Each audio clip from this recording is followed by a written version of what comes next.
Yes. Don't concentrate on the finger or you will miss all that heavenly glory. So let's just say that I make my own simulation.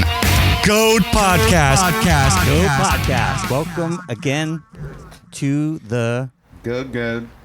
GOAD. Welcome to the show. We missed you guys. It's been a long, what? A week or a week and a half. Couple weeks. You had some work to be done last week. Yeah, we're getting into our busy season, so it's getting crazy. Busy season's good. Well, it's crazy. And then, you have people who are not doing the things they need to be doing, not behaving the way they need to be behaving. Right. And so that makes life difficult for everybody. Complicated. Man, it doesn't have to be that complicated when you're, we're trying to just run a business. That's all we're trying to do. Everybody in the business has their job.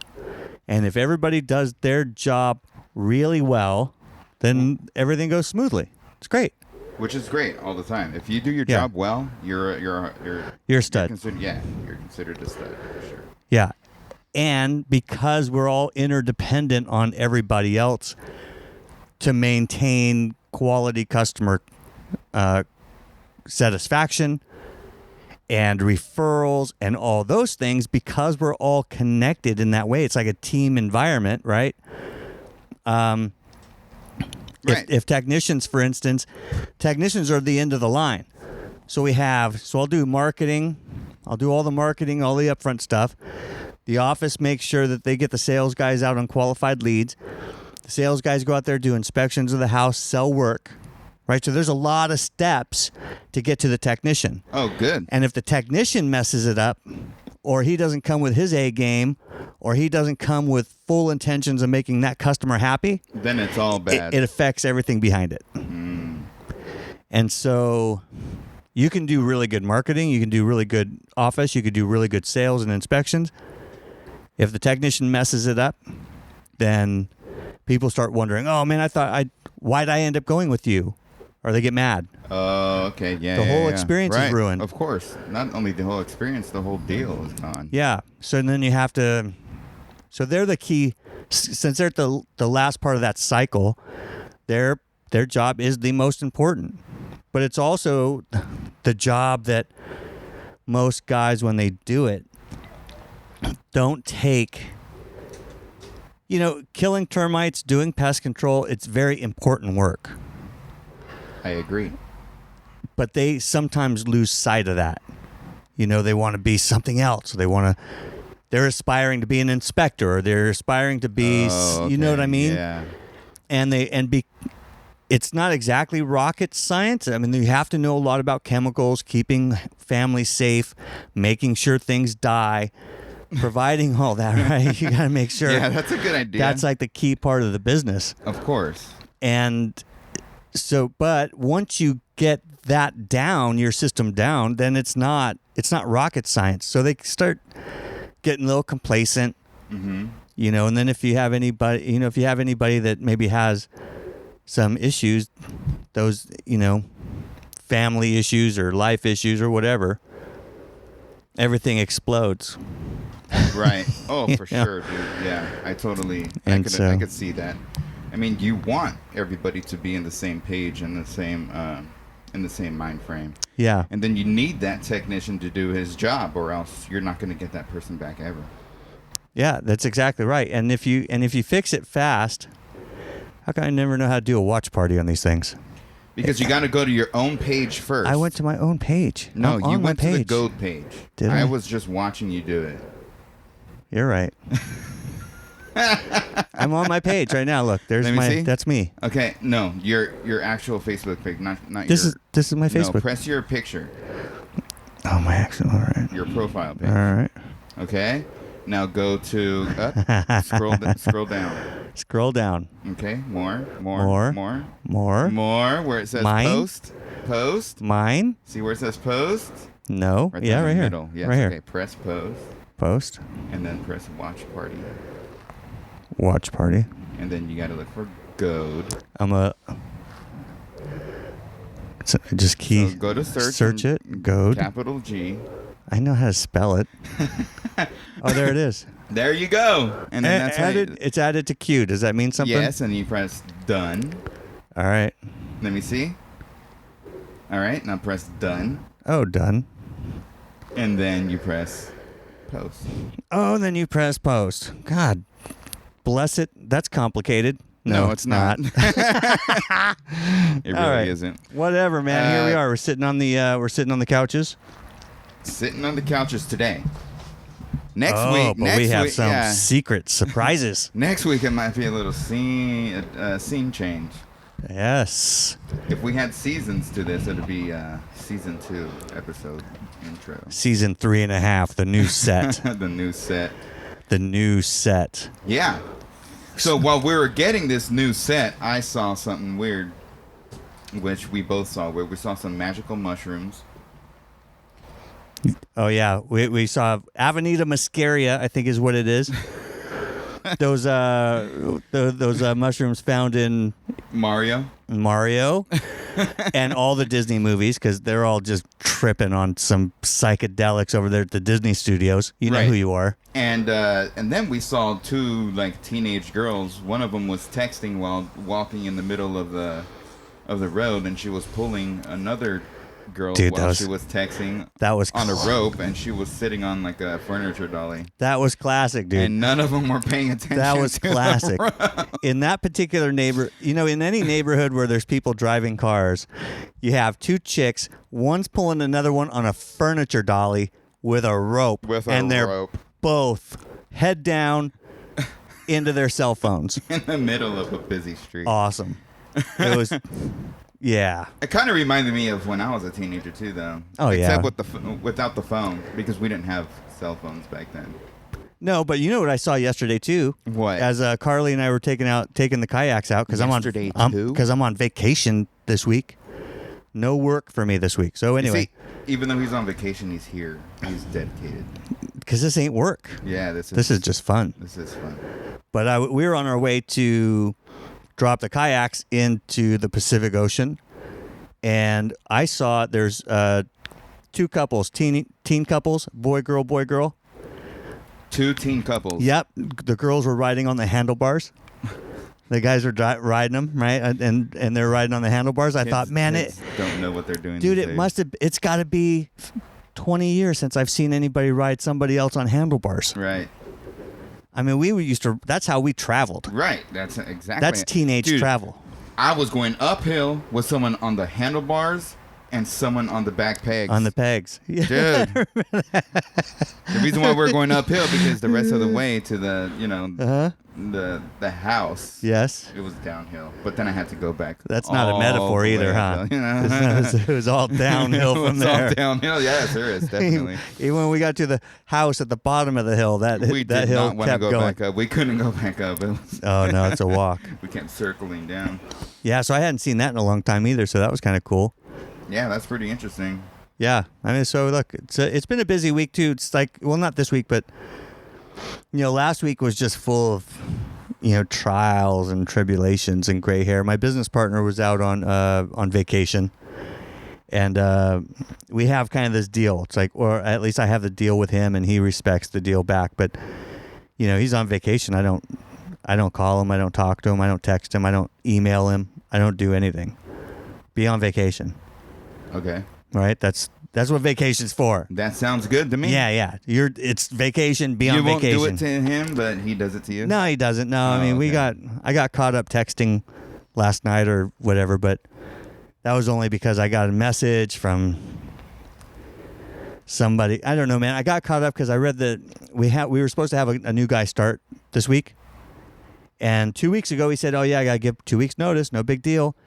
Reconfirm. Yeah, I'm still in. Yep, good, whatever, blah, blah, blah, blah, blah. Supposed to start tomorrow. Get a message from him saying, oh, I'm sorry, I can't start. Sorry, thanks for the opportunity. I was like, what do you mean you can't start? Like, you accepted a job. Like, a formal offer letter was written. Here's what I'm presenting to you. Do you want the job or not? Yes, I want the job. Signs it. Puts in 2 weeks notice supposedly at his job.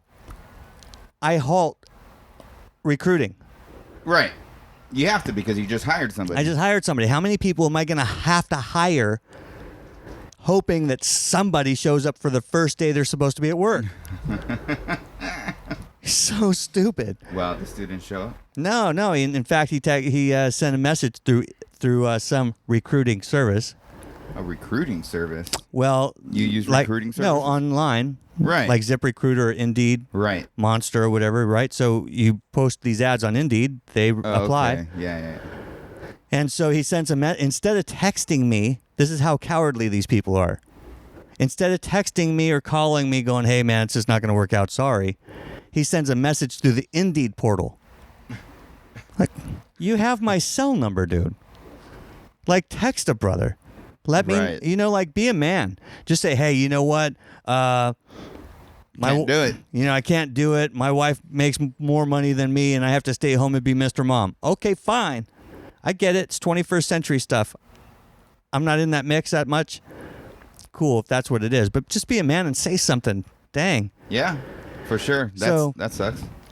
Well, it sucks, too, because, you plan all these spots. Like, this guy comes on. If he's any good, then he can take this guy's spot. This guy can move into sales or be an inspector. Yes. Right? It's right, it affects everybody's trajectory in life. And hope. And hope. Because you got somebody, hey, now I get to move on. Now I get to promote. Yeah. And then all of a sudden, dude doesn't show up, and it's like...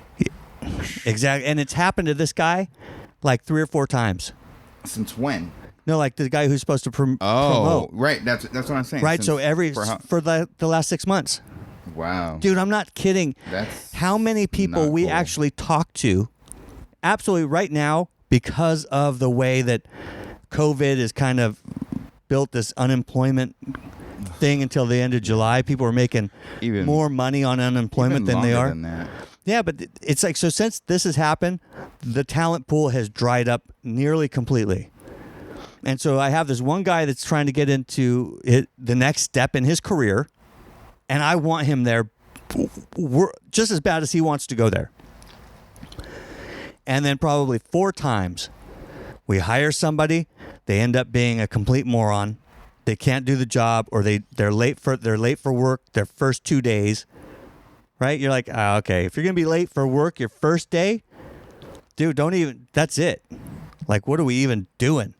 Right. Your alarm didn't go off. Your first day at work.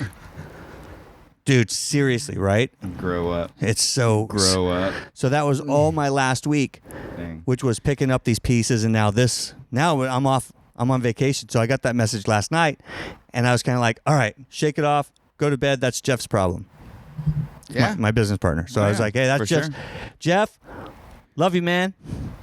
You're my favorite business partner. You're my only business partner. But you're my favorite one. So today I'm kind of slurring because I gave blood today, dude. And why? So why not? There's a shortage. There's a shortage in blood supply, and so they had a blood drive there at my job at the high school gym, and so I decided to go over there and donate some blood. Oh, nice. And so what they did, I did the Power Red one, where they basically take red blood cells. They do 2 rounds, okay? They take all of your red blood cells, they put it into the machine. It goes through the machine when they're taking the blood. Yeah. And so it spins, it separates plasma and the red blood, and so then they put that plasma back into you. Okay. So they just have the pure red blood cells. That's cool. So I didn't know they did that. I think they might have took a pint each. A pint? I'm sure it's a pint, but... Was it a pint? But a pint of, just red blood cells. Just clear. And then they gave you back the other stuff. They gave me back the other stuff, but, just imagine that. It's practically even more blood because they're giving you back the other stuff. And so they're filling up the one tank with 2 rounds. Oh, that's pretty cool. And then just the other day, just a little while ago, after I ate some pizza, after I got home, dude, crashed like nothing, dude. Oh, carb load. Dude, You know how when you eat a bunch of carbs, and then you just get that like, oh, like Yeah. I want to pass. Dude, it hit me hard, and I just passed out. Oh, really? Dude, I've never felt anything like that. I mean, I felt tired after eating a bunch of pasta and like maybe, a sandwich from Subway or something like that. Sure. But dude, this was like overload on carbs. Oh, man. It just killed you. Dude, Because of that plasma blood, stuff. Yeah, because of the no red blood cells. So what are they going to do with your blood? They're going to make another Josh? Yeah, they're going to make like 3 other me's, and then they're going to harvest them. They're going to keep them sedated, and then they're just going to harvest. That's cool. They're just going to harvest. Right. Because, that's the part of your blood is going for emergency use for accidents and people with the same blood type. Yes. But there's a certain percentage of that that's getting sold to China Yes. so they can make more use. Nah, well, I'd rather not go to China. Go to like... You're not allowed to do it here. Well, you're dude, not allowed to do it. Go do it in Here. Israel then, dude. I'd rather be... Can you are you legally able to make a clone in Israel? I don't know, but, I mean, dude, I'd rather be a clone in Israel than in China. For sure. But look, but the other you is going to know Mandarin. Who cares about Mandarin? Dude, Mandarin's going to be... That's the language of the future. You think so? Oh, these people are going to No. own the world. In like 10 years, we're all going to be speaking Mandarin. No, I think Japanese. No, Japanese so? can't. They're gonna sink. Huh? Japanese, they're gonna sink. Japanese people don't even know how to have sex anymore, dude. Their population is shrinking. It's crazy. Yeah, they're not growing. But they're smart. Yeah, they're smart. But they're not getting any action, so that's they're not making any rather, babies. That's why I'd rather go to Israel, because those people know how to make babies. Smartest people in the, They are. They're in science. the universe, dude. Totally, I agree. In the universe, Dude, they have an ointment that I got from a doctor once. That sounds so funny. I hate using the word ointment. I know that sounds weird. Topical. So let me get this right. You got yourself an ointment. Yeah. So I got myself an ointment once from a doctor. I had a cut or something. And, dude, it was like magic. It healed fast. Really? Yeah. Observably fast. Better than Neosporin? Dude, Neosporin doesn't have anything on this stuff. I was amazed. And so I looked at it and it was like made in Israel. I was like, oh. Dude, that's awesome. I need this Israeli ointment. Dude, don't settle for anything other than Israeli ointment. Yeah, okay. That's the land of that's life right there. Speaking of Israelis. Let's talk about Israelis. So where would you chronologically put the book of Job? I would put I think it's dated somewhere around the time that Israel was in captivity in Egypt. When it was dated? Yeah. Okay. So the story of Job, I think, from some scholars, say that it was after Joseph. I meant to research it, but I forgot because I was... then you have to take my word for it. Because I was giving blood. But I think Job was mentioned earlier than that, right? Earlier than Genesis 49? Right. All right, Is it 49? It's 49. What? How many chapters are in Genesis? 50. There's that. Yeah. Oh, see. There's that Bible. Here's that Bible college coming out again. You know exactly how many chapters are there. What was he referred as? Jobeb? No, it's Job. His name. No, dude. What? In Genesis? Mm-hmm. Nobody's talking about no Jobeb. Yes. Job in Genesis. Yes. Talking about. Well, yeah, that's probably. I don't know. You have to. Are you certain it's the same guy? Yes. Because they mention him as, where was he from again? From that region of... He was from the Netherlands, but he's way out there, dude. From the Netherlands. He's not from anywhere. Job is from... So, I believe that it's the oldest in the Bible. You may be correct. So it also, whether it's before Genesis... land of Uz. That's not the one. Job, what was his name? There was a man in the land of Uz. Uh-huh. Whose name was Job. Or Job. And what translation is that? This is the only real translation. This is the... New King James? No, it's the English Standard Version. Well, I like the ESV too. Yeah, what is ESV. it? Genesis what? No, I'm reading Job chapter 1. Okay. But I'm not talking about that. All right, you want to see? All right, so let's look at this. I can search Job in the Logos Bible app, Logos, Logos. Some of you like to call it the Logos or the Logos. I'm pretty sure it's not.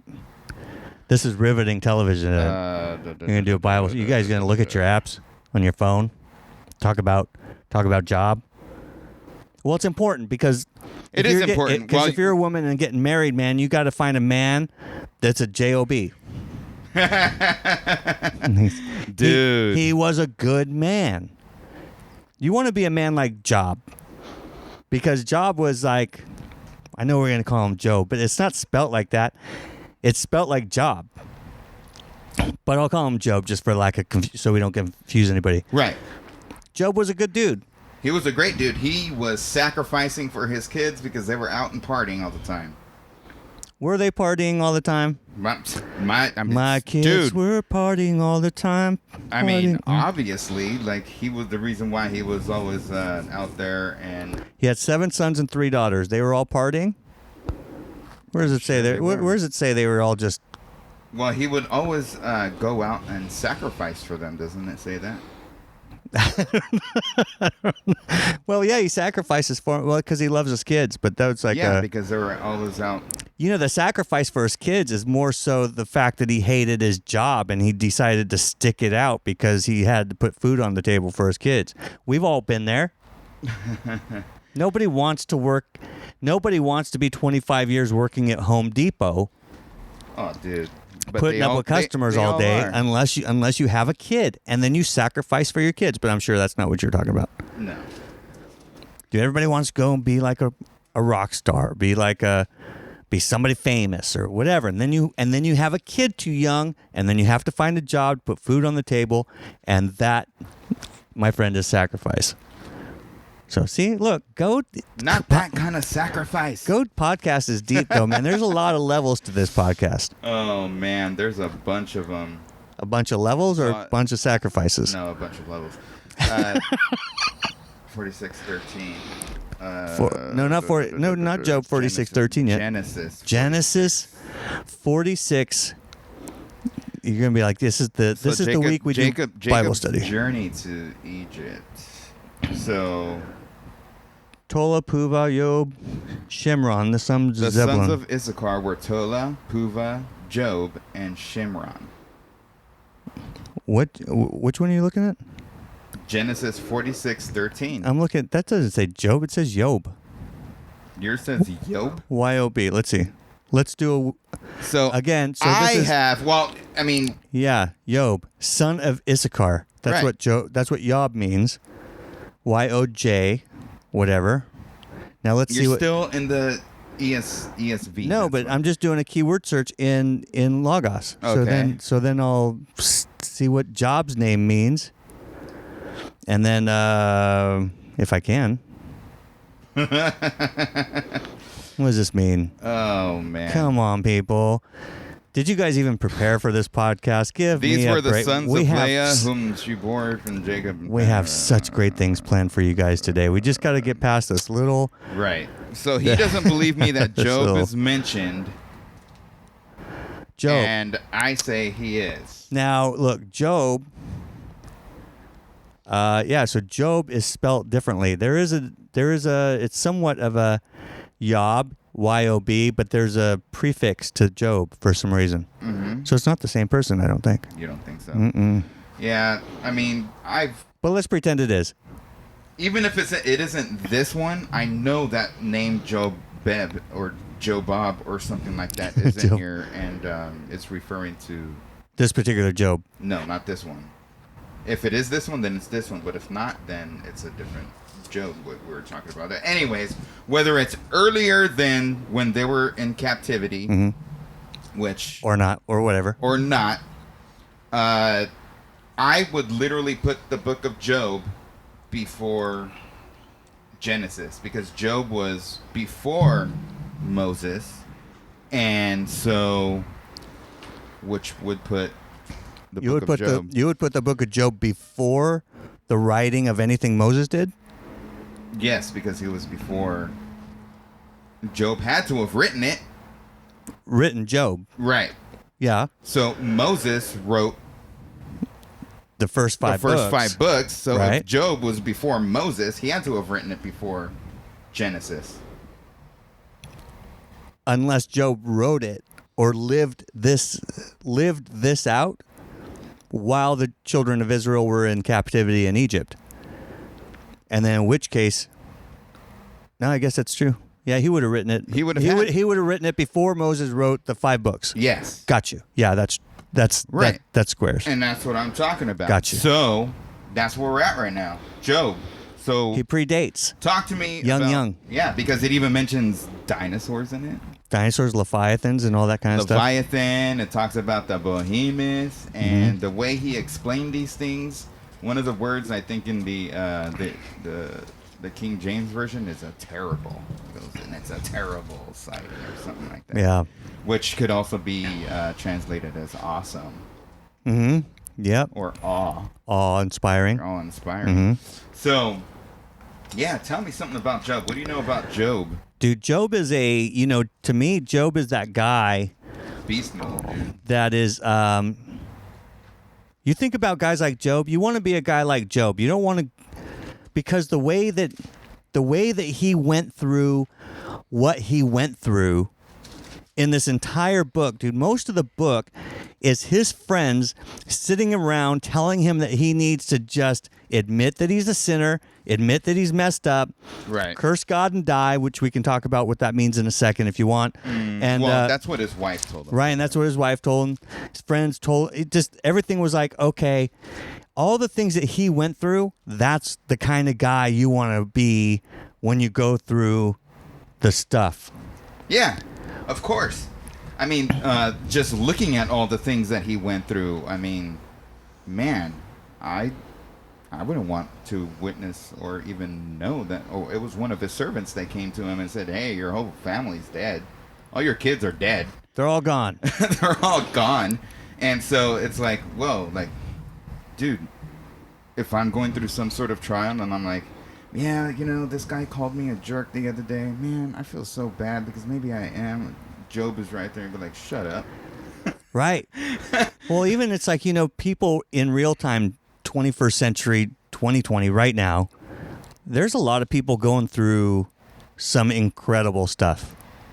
Like, life is really a challenge to a lot of people right now. God basically smokes this dude's entire family. Yeah. Well, not God. Well, you gotta go back before that. Okay. Well, there is this weird council thing that happens. I think the hardest part, so the life lessons in Job are pretty easy to discern and pull out of. The strangest part is what we're getting to now, is this communication between Satan and God. Okay, so here we go. I'm gonna read this part to you. Which one is it? About the kids. Oh, okay. And his sons would go and feast in their houses each on his appointed day, which I guess would be the birthday. And would send and invite their 3 sisters to eat and drink with them. So it was when these days of feasting had run their course that Job would send and sanctify them, and he would rise early in the morning and offer burnt offerings according to the number of them all. For Job said, "It may be that my sons have sinned and cursed in their hearts." Thus Job did regularly. Dude, where did Job even learn to do that? So, I mean, I told you, right? These people were partiers, whatever appointed day that was. Was it the Sabbath day? Was it a day in the week where they just wanted to rest and have fun? It was their birthdays, and then they invited the sisters over so they can party with them too. And so then it's like, oh, maybe I got to sacrifice for my kids because they might have sin in their heart. But maybe they're just two different things. Like there's this, hey, the kids came over for dinner. We had a good time. And I love my kids so much, I need to... No, they went to their own houses. Yeah, that means they were wealthy, right? That just means that yeah. they were... Oh, totally, yeah.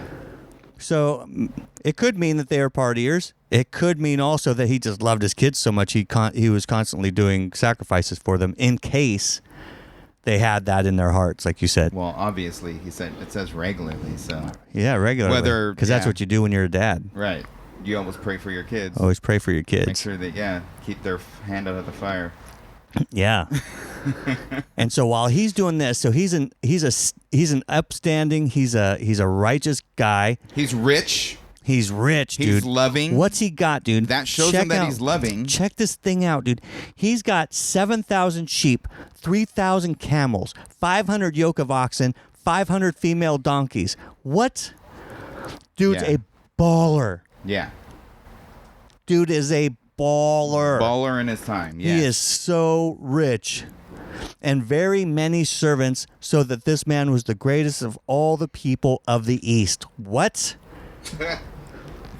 Right. Dude. That's crazy. And dude. he sought out the Lord and he was basically the perfect man.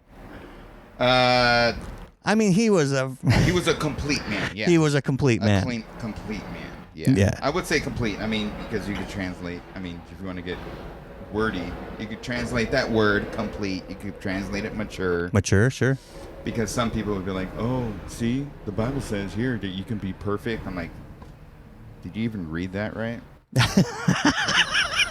Did you even read that right? Did you even read that right? Dude, I had a professor one time. He had some kind of wild ideas about some of these some passages, and I just swear that he stared at the pages. Maybe too long. But then again, look, I say that, but then I think, how much smarter is that guy than me? Oh, eons. Oh, look, you've only been studying scripture for 40 years, and then you got some snot kid coming in going, oh, I don't agree with you. Oh, yeah. Come on. What does that even mean? That's why when we talk about this discussion that happens in the heavenly places between God and Satan as to this man Job, who is an absolutely mature, complete kind of man. Yeah. I'm blown away, dude. Yeah. It's a weird conversation. It definitely blows me away, too. I mean, so you have this guy who is righteous, obviously, like you said, who ever showed him how to sacrifice, right? Yeah, where'd that come from? Where did that come from? But also, we have a crazy situation that happens right after that. After we see that he's a righteous man, he is sacrificing for his family, basically praying for his family, because that's what you do for a burnt offering, because a burnt offering was what? It was a sin offering, right? You kill the pigeon. Well, I'm not sure what sacrifices he made, because there wasn't any mandate for any of that yet. But it's a burnt offering. If you do some kind of offering, he burned something to sacrifice, maybe something for his family. So it was a sacrifice. Yeah. Something had to die in the place for him to pray for his kids. Potentially, sure. Yeah. So you have that, and then right after that, we have one of the weirdest. The council, right? This. You looking at 1:6? Yes. 1:6. So again, this is the week where we do a Bible discussion thing, right? Because some of these things are hard to understand, and I'm not sure that we're the guys to fill it in, but we're gonna try. So now he says, now there was a day when the sons of God came to present themselves before the Lord. Now, the sons of God in this case being angels, to present themselves before the Lord, and Satan also came among them. What? Yeah. So now you have this weird scene. It's a weird scene, dude. One of the craziest scenes where you have sin itself in the presence of a holy God in his throne room. Well, with basically demons there with him also. Well, there's angels there. For sure, the sons of God, which are righteous. Do you want to get into that right now? No? They were righteous angels, right? But I don't know that demons were there. Well, it says, they came with him. Didn't it say that? No. Now there was a day when the sons of God came to present themselves before the Lord. Right. And Satan also came along with them. Yes, Satan tagged along. So you don't think these are demons? No, I don't think they're demons. I think they're angels that are presenting themselves to God. Well, I guess you can translate. I mean, how else could you translate that? I mean, that's one of the ways, I guess. So, all right. So it says that he was going to and fro through the whole earth, which means that obviously he has dominion through the whole earth. That means he's at least a wanderer. Or a wanderer or whatever. Yeah, I mean, he hasn't obviously been cast out of heaven yet because he's there. You don't think so? Doesn't seem like it. I mean... Because Revelation 24 talks about, or is it 14 or 24? I think it's 14. Talks about how when he was cast out. It's probably when Christ died on the cross. That's when he was dead. That's when he was... That's done. No more no more time in the presence of God. No more access? No more access. So you don't think it happened before the foundations of the earth? That he was cast out? Mm-hmm. I don't know. I genuinely don't know the answer to that. But he obviously, let's pretend he was cast out. Well, before Jesus the foundation. said that he saw the lightning. Yeah, well, he was with a third of the. Yeah, Jesus mentions that third of the stars. He was there. At least he saw Satan fall from heaven. Right. Right. When he saw that, I'm sure it was during that. Okay, so let's say it was at the beginning. Yeah. So he still has access to God. Right. And so he's wandering around aimlessly like a nomad of some sort, some vagabond. Some vagabond, or, outcast. You know what the other word for vagabond is? Mm-mm. A tramp. Some tramp. Serious. Some exile from the heavenly kingdom. You know who because he's Corrie ten Boom is, right? Yeah. One of her books is called Tramp for the Lord. Tramp for the Lord. Nomad or vagabond. Yeah. So he's a vagabond, wandering around, and he's trying to figure out, man. He's trying to look who stands out to me, like who can I kind of screw with, or who do I have? And there's one person that stands out amongst everybody, and it's this dude. Yeah, it says that he presented himself to God, and that he told God, "Hey, I've been to and fro through the whole earth," and then the Lord automatically, he just says, "Hey, have you considered my servant Job?" And he was like, "As a matter of fact." As a matter of fact, I have seen him. I have considered him, except you've put a hedge around him. Right, you put a hedge around him? I can't touch him. Yeah. So, yeah, I've considered him, but I can't touch him. But then he says, "Hey, go ahead and touch him. Just don't kill him." Right. That's crazy. Right.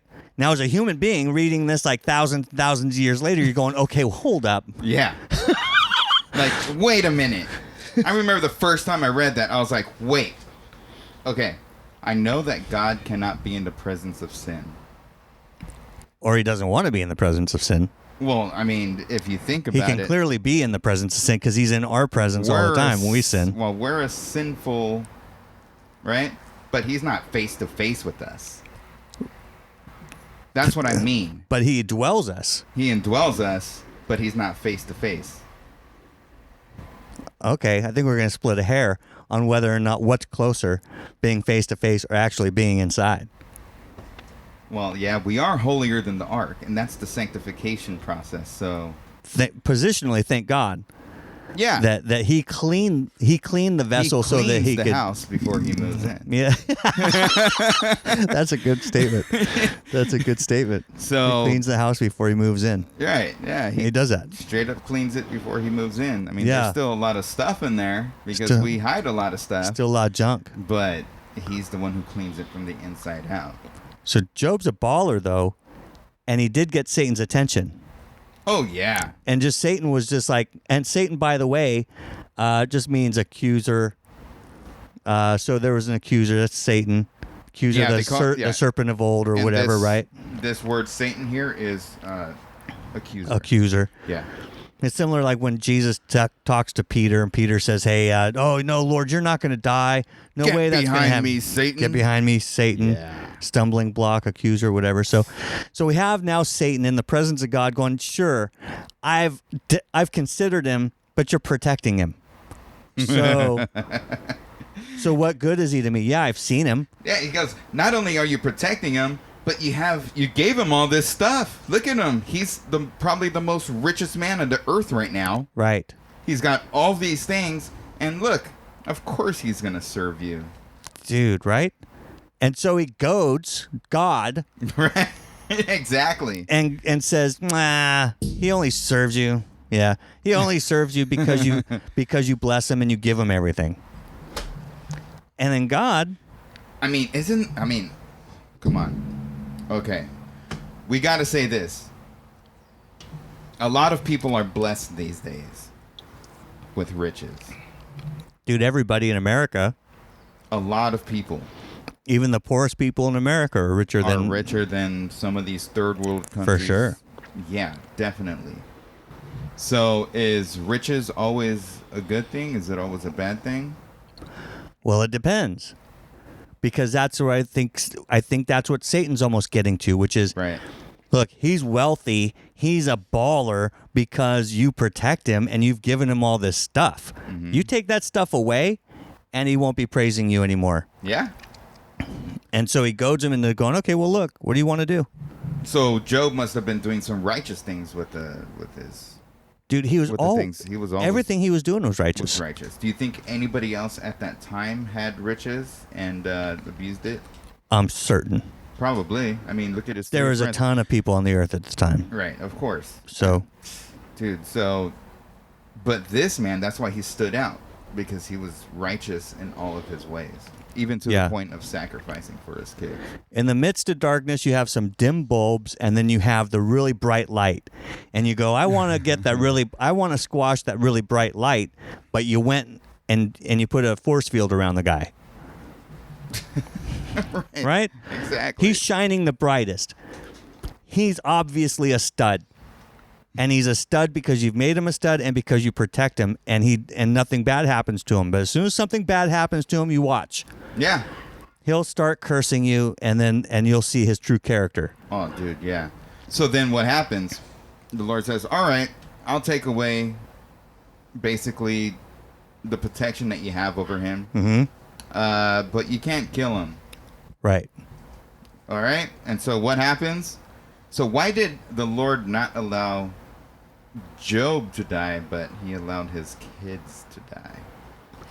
I don't know. Is that a mercy kill? Well, look, man, this is you talk. Dude, that's what I'm saying. Like, is it a mercy kill because these kids were so hardened in their heart to where, because maybe they were rich brats. Maybe they were hardened in their heart, and the Lord's like, man, if they don't die now, then they're going to go to hell. There's no way we could know that. We answer, never know, right? but I mean, it's interesting to think about. Right. Like, yeah.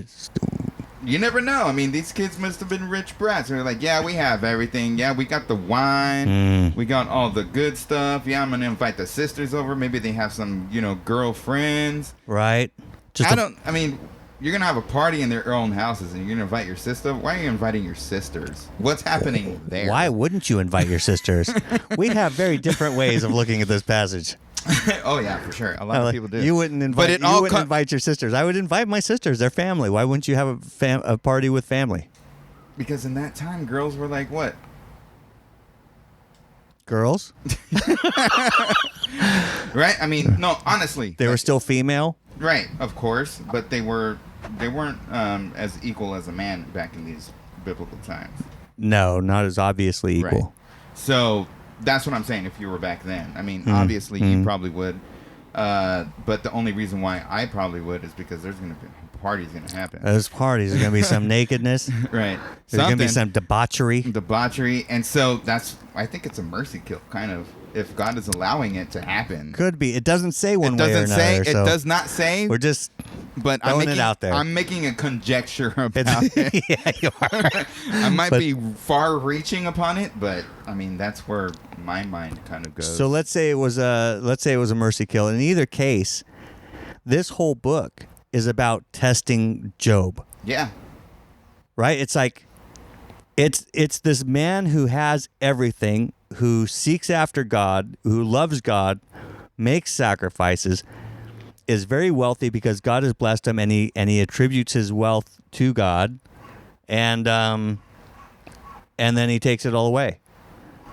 Yeah, and then right when this scene happens, okay, it says that he strips, right? He strips naked.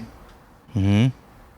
He puts ashes on himself and says, naked I came into this world, and naked I go back. And what else did he say? I'm trying to think of it. Naked I came into the world, naked I go out. Blessed be the name of the Lord. He giveth and he taketh away. He gives and he takes away. Yeah.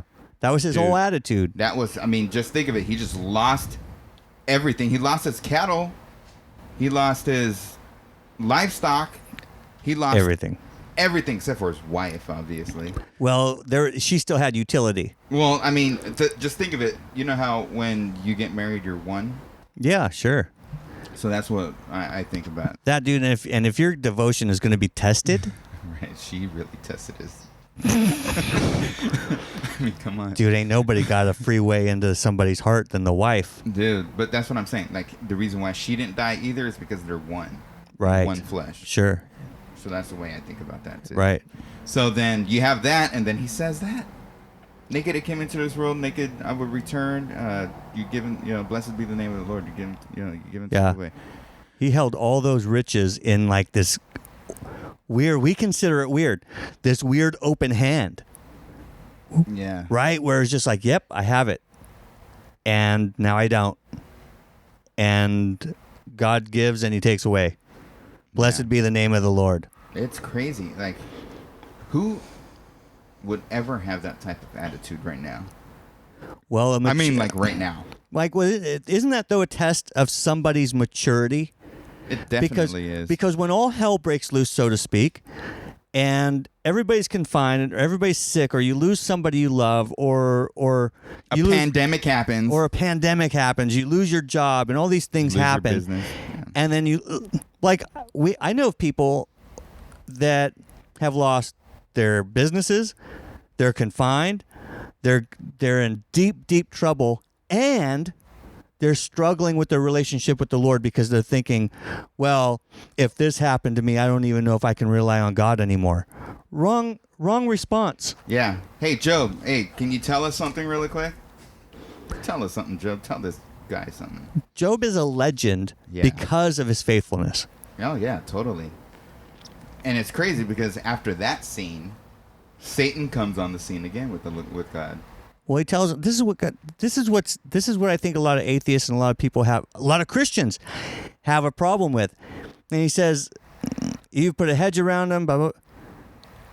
But, and this is Satan talking, he says, and his possessions have increased in the land, but, this is Satan talking to God, but stretch out your hand and touch all that he has, and he will curse you to your face. And the Lord said to Satan, behold, all that is that he has is in your hand, only against him do not stretch out your hand. Right. So Satan went from the presence of the Lord. So we talked about that part already. Yeah, so this weird meeting. Yeah. But then he comes back. And which one are you speaking of? Chapter 2. And what's he say? It says, again, there was a day when the sons of God came to present themselves before the Lord, and Satan came also among them to present himself before the Lord. And the Lord said to Satan, from where do you come? And then he answers the same thing. And then he says, the Lord said to Satan, the Lord said to Satan, from where do you come? He said, going to him from the earth. Then the Lord said to Satan, have you considered my servant Job, that there is none like him on the earth, blameless and upright, and shuns evil? And still he fears God and shuns evil, and he holds fast to his integrity, although you incited me against him to destroy him without cause. And so there's another scene, and that's when he says, okay, just don't kill him. Well, this is just a rehearsal. That's what he says. You can no. He's not rehearsing the first scene? No, he says you can touch him now, you just can't kill him, and that's when he strikes him with the boils. Oh, right. So it goes up a level where he wipes everybody out. Right. God basically takes out the family. Uh-huh. Right. He does that. I guess it's God, yeah. He says I give. I mean, it's in his allowance. We're gonna get to who did this. It's in his allowance. We're gonna get to who did this, right. And this is gonna be like the stone throwing. Oh man, this is the hardest subject because we're talking about very Job hard, yeah. being this great guy, and then we have this conversation between Satan and God, and who basically did it. Yeah. And so we're gonna see that, but then so everybody dies, and then he comes back and says, "Yep, but I wasn't allowed to touch him, so I bet you if we touch him," and then that's when the boils come. That's when he says, again, Satan says, and he will curse you to your face. But he says, here, let's read it from here. So Satan answered the Lord and said, "Skin for skin. Yes, all that a man has he will give for his own life. But stretch out your hand now and touch his bone and his flesh, and he will surely curse you to your face." So it's a different scene. And then it says, "And the Lord said to Satan, Behold, he is in your hand, but spare his life." Right. And then that's when it says right after that he struck him with boils. Right. And then he sat there itching boils for the next 20 chapters or whatever. With a piece of pottery. A piece of pottery. Pot. With his friends sitting around. Like, dude, most of the book is his friends sitting around talking trash. Yeah, but the Lord has some awesome stuff in there. Even Job says, "And yes, my Redeemer lives." Right. In one of the scriptures. Now, what's Satan mean by what do you think? I think I know what he means by it, but what do you think Satan means by "and he'll curse you to your face," or he'll curse you? Basically that he'll renounce his faith upon you. Like it's not a cuss word, as people want to say. You know, it's not that. It's an actual, I guess, apostasy. Apostasy, like it kind of means to forget about you, put you out of their mind. Right. You know how he's not going to seek you anymore. You know how Hebrews says that you basically have to trample over the blood of Jesus. Right. So that's basically what he's saying. And he's going to trample you over, and he's not going to look back upon it. Yeah, and he's just going to put you out of his mind. Yeah, he's going to renounce his faith. He's going to murder you in his heart. No more sacrifices. No more nothing. Yeah.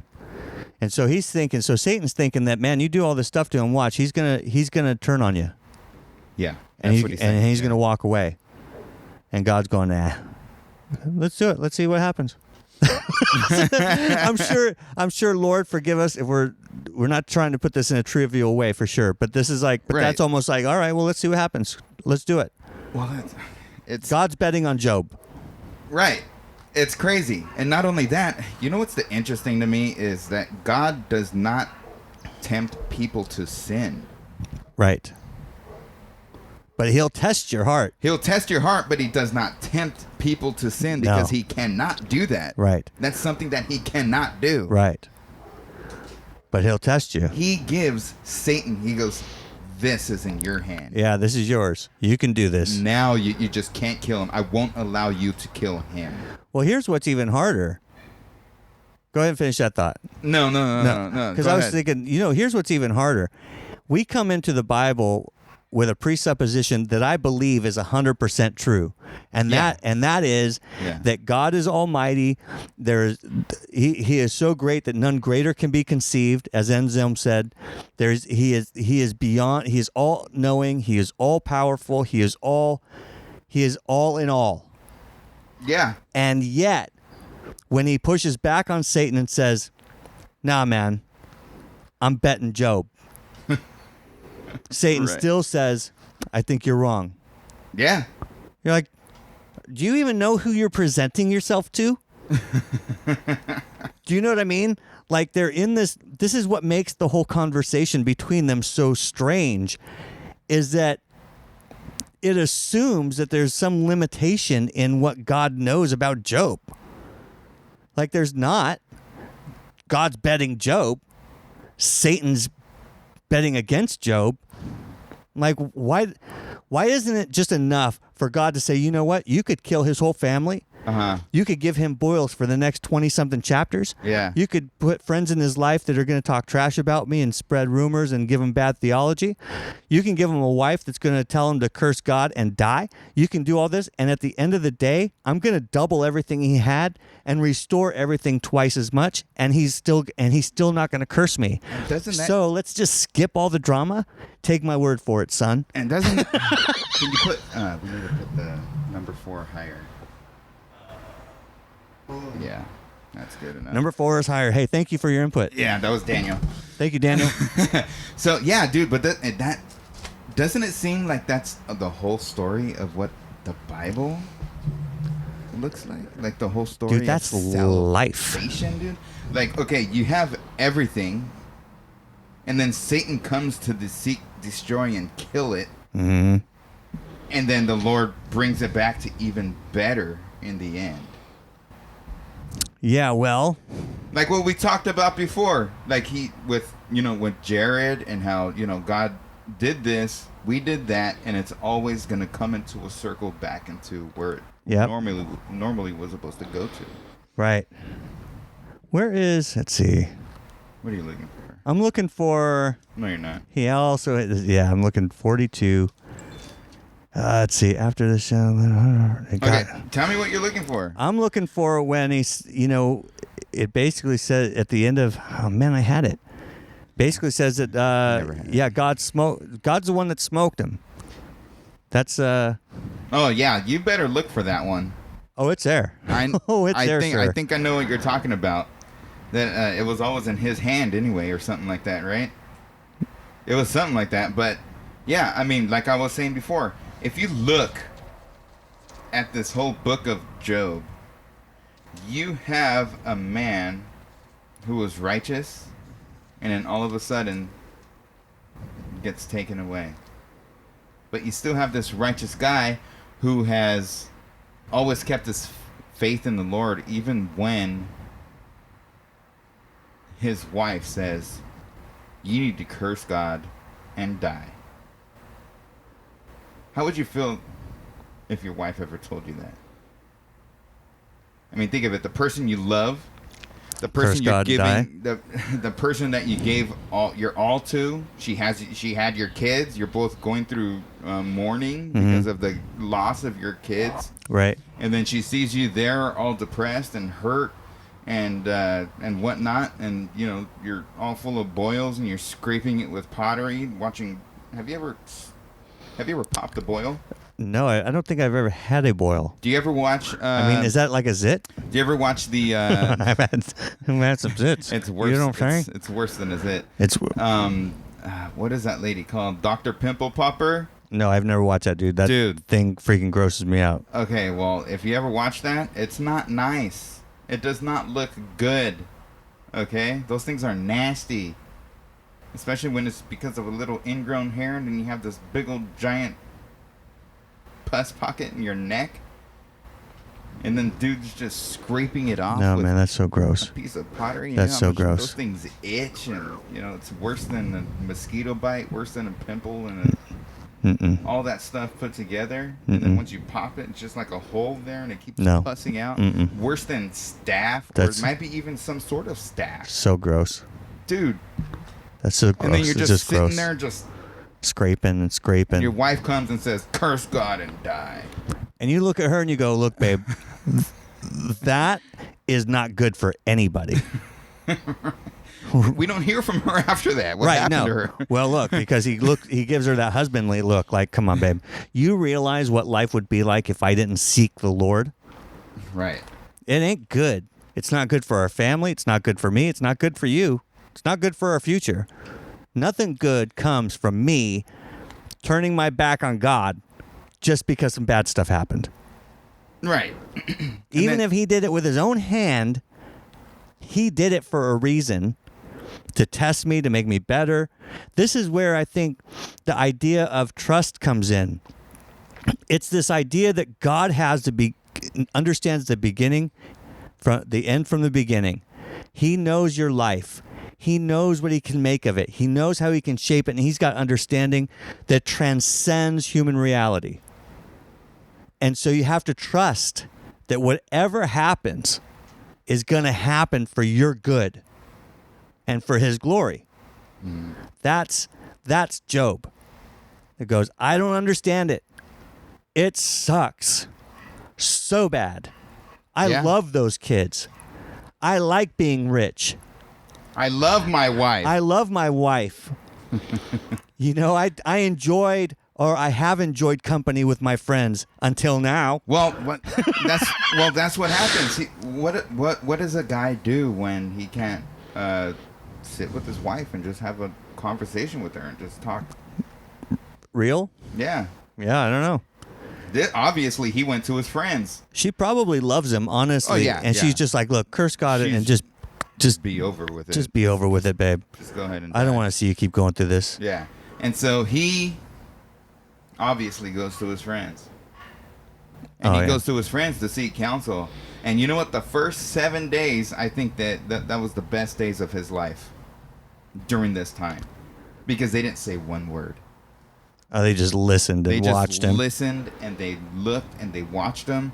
But who knows what they were in their minds Dude, as he was doing this. It all came out after a week. Yeah, after a week.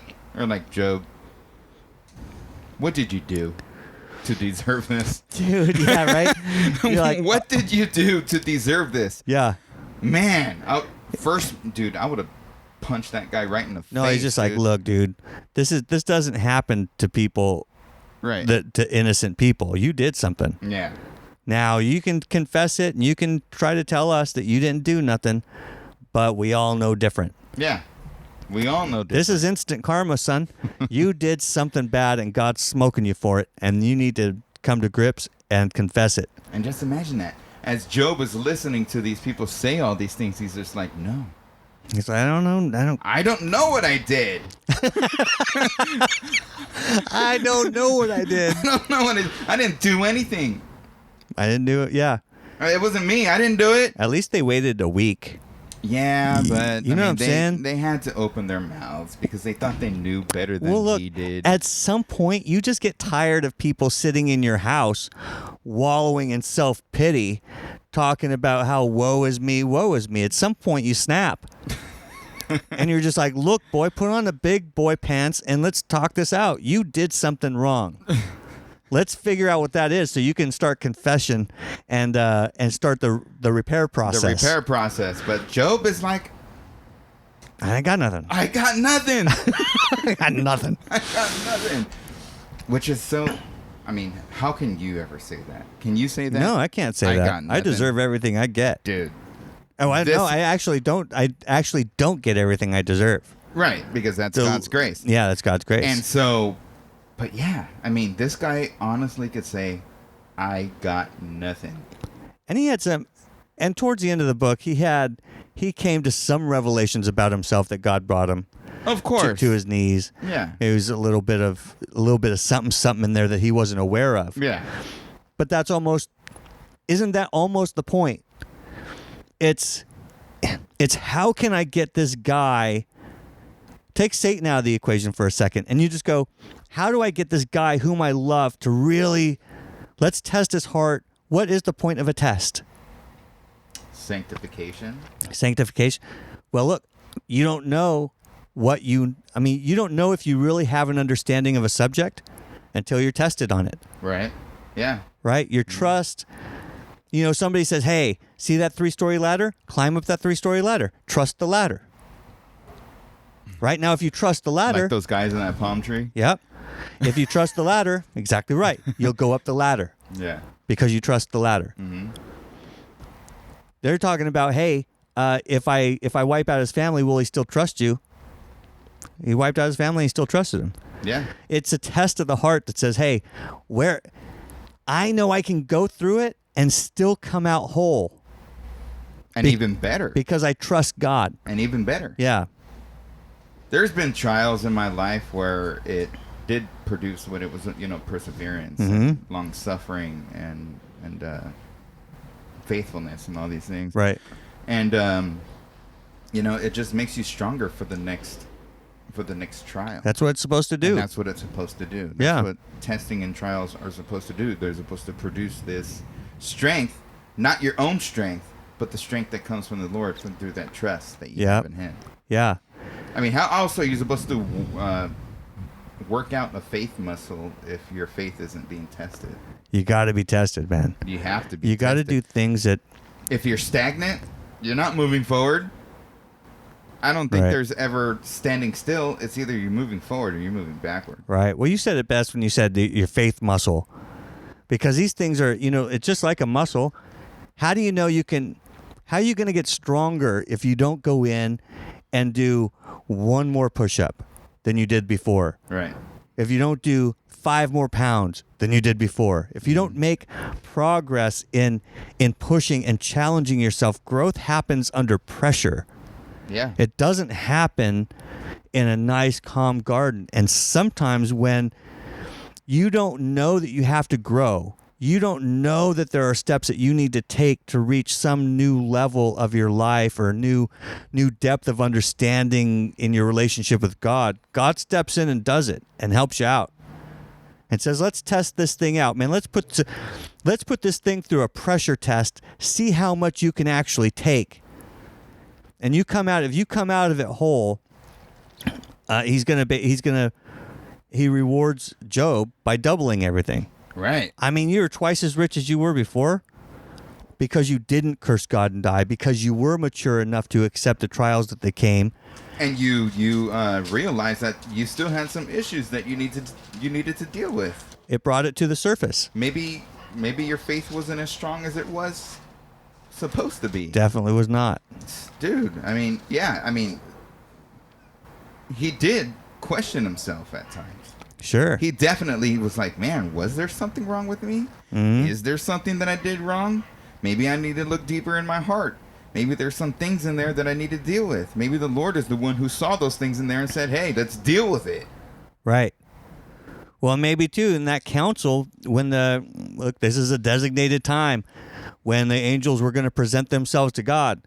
Maybe he sends out a memo, an email, or whatever it was, and says, hey, make sure Satan's here too. Yeah. Yeah. And then let's have this conversation. Let's get this ball rolling because I want to test Job. Dude. Look, God is not, it's not like this conversation surprised God. Right. Oh, yeah. No way. And he's asking the question, did you consider Job? He knows he considered Job. Yeah. Of the millions of people that were on the planet at the time, it's like... Oh, yeah. No, of course. That wasn't a question of like, I don't know. Right. Oh, it was a question of, I know you have. He could have as easily said, oh, yeah, you've been considering Job. Yeah. All right, good. Because I've been wanting to put him to do something pretty soon anyway. The Lord knows everything. He's like, I got plans for Job anyway, so this is good timing. Let's go ahead and pressure test this guy now. Yeah, let's do it now and see what happens. I mean, he already knew it was going to happen, obviously. Look, Job goes down as you want to live a legacy-style life, which is a great word. I love the word legacy. You want to live a legacy life. Yeah, that little dash in between the numbers from when you were born and when you died, that little dash represents something. Yeah. It represents who you are, what you've done. What you've been through. It's your legacy. Yeah. That little dash, even though it's a little small, little tiny dash. It is a tiny dash. That's your legacy. What did you leave? Right. What stories did you leave behind? Yep. And James and Jesus and the people that talk about Job talk about him in the light of a man who was he was a real person. He was a real legit legacy holder, man. This guy went through life. He went through the trials and the I don't even know how long this whole thing took him. It took a while. I mean, chronologically, it wasn't just a couple weeks or maybe a couple months. This thing was, maybe it was a long time. Well, it says that he lived 140 years. 40 years after that, though, right? After everything was restored. Yes. After that. And he had 4 generations of grandchildren. Stop it, dude. How stoked was that guy? Dude. And you know what he's telling those grandchildren all the way to death? He's going, bad things are going to happen. God's going to put his hand against you someday, maybe. If you're seeking him, if you're a bright light, he's going to test you. Trust me. Keep your mouth shut. Keep your mouth shut and learn. That's right. That's the moral. The moral of the story is even the 82 or 83 questions that God asked Job, where were you when I laid the foundations of the earth? Dude, that was probably one of them. He delivers to Job like, boom, 80 plus bullets. Dow, where were you when I? Where were you when I? Where were you when I? Yeah. And by the time God's done with him, Job is a broken mess. broken mess, dude. And I mean, he's just like that piece of pie that he was scratching himself with. Yep. Broken, shattered. Mm-hmm.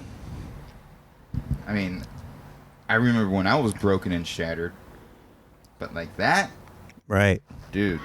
I got nothing on this guy, bro. Got nothing on this dude. This COVID-19 BS dude, this is nothing compared to what dude went through. Yeah. Who out there owns 7,000 sheep or whatever? I mean, you don't own nothing. We don't own nothing. But even if you get past this idea, I mean, the hardest part about this story is the counsel and this communication between Satan and God. And you can get into, we will get into the weeds at some point about what is this council? Where did they meet? When was Satan cast out of heaven and all those things? The main purpose of the story is when you're suffering and when you're suffering, just know if you're a believer in the Lord, if you're following and seeking God, it's probably God that's testing you. You might as well just, take it like a man. Take it like a man. Read through Job. Just read it. Right. Especially during this time. I'm sensitive to people who've lost their jobs, mm-hmm. who's lost their businesses. Yeah. People who are, there's a lot of people out there who are afraid to even go outside. Right. They're stuck in their homes because they don't want to get sick. Mm-hmm. I know there's a sickness out there. There's a lot of people who think it's fake and agoraphobia. Stuff like that. Yeah. There's something out there that's killing people. All right.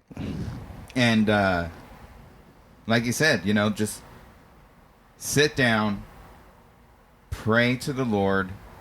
If you are a believer and you're going through this, I know a lot of believers and they're strong in this, but I also know people who are afraid. I know a lot of believers who are paranoid mm-hmm. about this whole thing. I know a lot of believers that did lose their jobs and all this and this and that is happening. But the difference between one side and the other is where is your faith at? Right. Where is your faith at? If it's strong in the Lord, keep rolling through it. Let him work in your life. Don't resist what he is trying to do in your life. Yeah. I might even argue, too, that it's like people get all bent out of shape when trials come because partially, let's say you lose your business. You genuinely feel from a businessman. From a businessman. So you genuinely feel like you're pouring your energy, your life into this business to grow it. And when it's taken away, you feel like something that you have given yourself has been robbed from you. Whereas the proper way of thinking about that is that business is God's business. Yeah. Right? God gave me this business. God gave me the desire. God put me in this spot. God orchestrated the events in my life to give me this business, and it's going well. And if there's a time that he takes it all away, I have to hold it all in an open hand and just go, I came into this world naked. I go out naked. God giveth and God taketh away. Blessed be the name of the Lord. That's it. He gave it to me. He can take it. Now, if I earned it myself, then I should be upset that it gets taken away. Right. But I have nothing that hasn't been given to me by God. For sure. And that's with not just your own business. That's even just with the job. It's everything. It's everything. Like everything in here. Even though you brought it over, guess what? It's the Lord's. It's the Lord's. Everything, all my stuff in here, guess what? It's not mine. Even though I find stuff on, next door. Dude, tune in next week. This thing's dope. I found something. It was given to me, but obviously it was there for me because the Lord wanted me to have it. It's cool beans right there, man. Right? For sure. Dude, you got to understand that no matter how rich you are, no matter how poor you think you are, the Lord is sustaining you. He is sustaining you because he loves you. He's sustaining you because he cares about you. He cares about your family. He cares more about you than you yourself. He cares more about your family than you could ever can. and I'm speaking for myself in that same way. And we got to understand that it's given to us because of his grace. I should be dead in prison, living under a bridge. Oh my gosh! Yes, whatever, bro. Yes, you should be. Right? Yes, you should be. I shouldn't have what I have, but I have because he gives. You're like, you're not supposed to agree with me that much. Yes. No. You should be dead or in jail for sure. Dude, I know. Dude, you're not a big guy. In jail. Well, dude, I would have probably did something stupid just to show myself and probably ended up getting stabbed. You would be a treat in jail. I'm just saying there's some people there that would enjoy you because you're... You're a sicko. You act like you were that person. I don't know. But not me. So, yeah, I mean, just think of it. There's all of this stuff. It's like we don't deserve it, but he gives it to us because he loves us. We don't deserve it. So if you're going through it right now, whether Christian or not, we love you. We love you, and God loves you more. We haven't made it a habit of getting too preachy on this podcast, but if you're going through it, you can always send us a note, send us a message, send us whatever you want to send us. Get in contact with us. We'll be happy to contact you and pray with you. Yeah. And if you're on a ledge getting ready to jump, we can talk you down. Maybe. I think we could talk you down. So reach out. What was that movie? Yes Man. Was it Jim Carrey? Yeah, Jim Carrey. Yes Man. He couldn't tell a lie. Yeah, when he was singing the song to the guy that was going to jump off the ledge. I don't remember the song. He said, I don't know what the name of the song is, but it's don't jump off the ledge. I forgot what song it is. But but he did it, so I'm sure we could too. Oh, we could talk him off the ledge? We can. Yeah, dude, we'll talk you off the ledge. We can sing you a song. Because it's not that big a ledge, man. Look, life isn't that long. The trials you're going through right now they're not gonna last forever. And if you can pull together with some like-minded people who are going through it too, then cool, man. We all sit around, nice little drum circle, sing Kumbaya, wait for the Lord to come back, and it's not. Life isn't that serious. We gotta stop taking it so seriously. It's not that serious. Do what you can, work your feet, do what God's given you to do, and that's.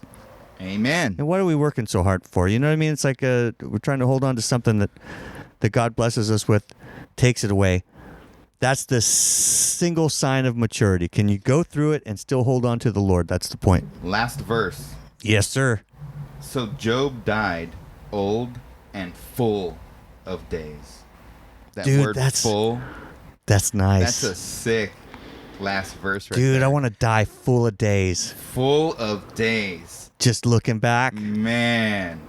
Telling your 4 generations of grandchildren all that you've witnessed. On your deathbed, you're just telling them all of your stories. Dude, you're dying with a smile. So then they can tell their children, and so your legacy could last forever. Dude, when you can have it when on your deathbed instead of having regrets. And it has lasted forever. Yeah, it has lasted forever. And then some. Still lasting. Some, yeah. Dude, I'm going to talk to Job when I get there, dude. Dude, even Jesus says, my word I hold higher than my name. That's crazy, right? That's good stuff. Yeah. All right, so hey. God bless you. Submit. Submit, like. Or not submit. Subscribe. No, you can submit submit. Submit ye to God and subscribe to the podcast. And then share with somebody who you think might find it enjoyable or amusing or even, dare I say, educational. And do that for us. That would be awesome because subscribers equals fun. And share and have your friends subscribe and like. Yeah. And comment. Why Give not? us some comments. Why not? We love comments. We love comments. You can also reach out to us at GoADcast@gmail.com. That's a good one. Yeah, GoADcast@gmail.com. Send us an email. We'll answer it for you. And then stay tuned next week. I'm always on it, by the way. I always check. Yeah, good. We're on, and then we have this. I always forget. He's like, you're good. I'm not. I have 3 other emails. I should check it. Do we get emails in there? Not from people. We shouldn't talk about that live. Let's talk about how unpopular we are live. Right. No, we're working on 1 million subscribers right now, and if you jump in, we'll get even closer. I say we're working on 1 million subscribers because we're working on it. Yeah, we are. We're definitely working on it. We're like 900,000, 99999 away from We're just 1 million. a bunch of nines, yeah. We're a bunch of nines away because I know we have at least 3. So anyway, subscribe, share, send us a message. Hey, if you're in town and you want to be a guest, one that week, too. Hey, you can hit us up. Anybody that wants to be a guest? Not anybody, but we'll screen you. Before. We're gonna screen you. We're definitely gonna screen you. you. Screen you for sure. So if you're if you're interested, hit us up. If you got some good talk. All right, go. All right, go Out.